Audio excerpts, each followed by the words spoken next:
یہ حدیث سنانے لگا ہوں، حدیث ہے، حدیث رسول ہے.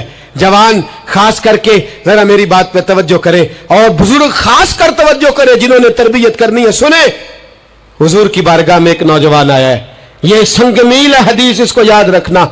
عرض کی حضور میں سارے گناہ چھوڑ سکتا ہوں، زنا نہیں چھوڑتا. حضور مجھے زنا کی اجازت ہونی چاہیے.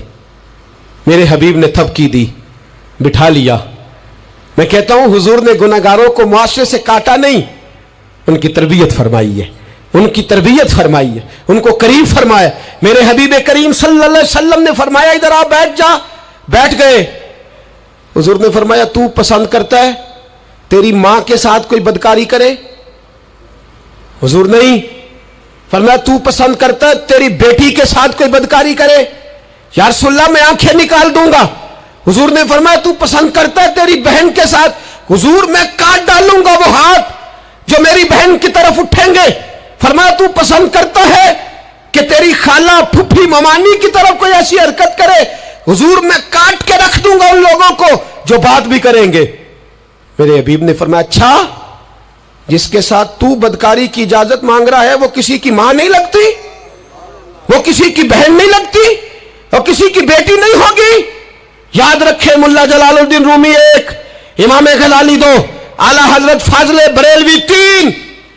بزرگ متفقہ طور پر لکھتے ہیں، فرماتے ہیں جو گند کے ساتھ دوسرے گھر میں تاڑتا ہے وہ اپنے گھر کی خیر منا لے. جو گندی نظر دوسروں پہ رکھتا ہے وہ اپنے گھر کی خیر منا لے.